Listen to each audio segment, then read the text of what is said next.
अधूरी रही तृष्णा अबोध को फैलाए, बढ़ी चढ़ी तृष्णा अधूरी रही जाए। पूरी जितनी हुई खिले हर्ष की कली, शीघ्र छाहे तम खो दे ज्ञान वह बली। स्मृति से कर्म करने के अल्प दुख को पाए बिना, हजम किए बिना और इंद्रियों के या दृष्टि आदि के संयम बिना पहले से ही झटपट ध्यान और ज्ञान को जो पाना चाहे, तो वह व्यक्ति ध्यान, ज्ञान और उसकी तृप्ति को झटपट ना पाकर फिर तृष्णा की शक्ति से संसार या विषयों के वन में ही अपने मन को लगाए रहेगा और उसी वन में उलझा हुआ उनसे निकलने का मार्ग या मुक्ति का मार्ग भी नहीं पाएगा।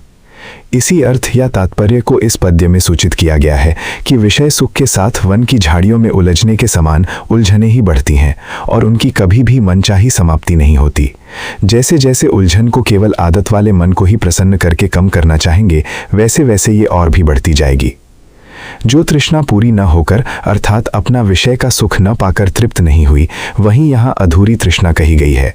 ऐसी अधूरी रही तृष्णा अबोध या अज्ञान को भी फैलाती है, अर्थात दम घाटी हुई तृष्णा ही अविद्या या अबोध रूप से प्रतीत होने लगती है।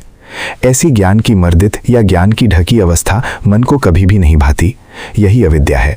और जो तृष्णा बालपन से बढ़ती चली गई है, वह एक दिन अधूरी ही रहना आरंभ करेगी और आगे आगे अधूरी ही रहा करेगी। उसे पूरा करने में रोगों का भय है। जो मनुष्य मोक्ष या कल्याण के मार्ग पर चलना आरंभ करेगा, वह व्यर्थ के या हानिकारक कई प्रकार के विषयों से मुख को मोड़ेगा। उन सब से पहले मन आनंद मानकर उन्हीं में उलझा रहता था, उन्हीं में उसका ज्ञान रमा रहता था। जब वे त्यागे गए तो अब ज्ञान जगाने वाला पहला विषयों का जाल तो रहा नहीं, तो उस व्यक्ति का ज्ञान कैसे जागे? ज्ञान जागे बिना मन में ज्ञान रूप आत्मा कैसे मिले? यही अविद्या की दशा है।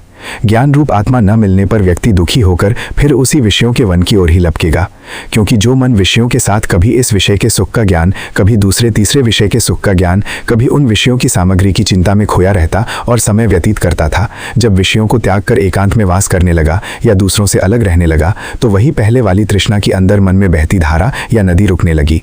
तब सुख नहीं मिलने पर, सुख का ज्ञान खोने पर और सुख रूप आत्मा भी खोया सा महसूस होता है और वही पुनः अधूरी तृष्णा अबोध या अज्ञान रूप से मनुष्य के मन को तनाव में रखने लगती है। इसका भाव यह है कि जितनी थोड़ी तृष्णा विषय के संग से पूर्व की गई या पूर्ण हुई, उतने से तो हर्ष का फूल खिल गया, परंतु ये हर्ष या आनंद कहाँ तक मन में टिका रहेगा? जब इस तृष्णा पूर्ति का आनंद या इसका ज्ञान चल बसा, तो अब वो आनंद या सुख वाला ज्ञान छुप गया। यही ज्ञान तथा सुख रूप आत्मा पर ढक्कन पड़ गया। ऐसी अवस्था में जीव सिर्फ सुख वाला अपना आपा, अपनी आत्मा को अनुभव में लाना चाहता है।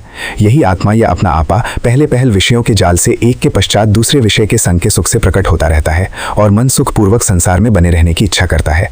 परंतु जब विषयों का सेवन रोग आदि के भय से रुका, तो अब इनसे होने वाला सुख भी नहीं रहेगा। तब तो फिर सुख भी अपना आपा, सुख तथा ज्ञान रूप आत्मा के लिए ही तड़पेगा। यही तम या अंधकार की अवस्था अविद्या या अज्ञान नाम वाली है, जो कि पिछली आयु में साधारण रिद्ध के अंदर छाई रहती है। यह केवल आत्मज्ञान से मिटाई जा सकती है, जो कि तृष्णा के बंधनों से मुक्ति पाने पर ही जीती जाएगी।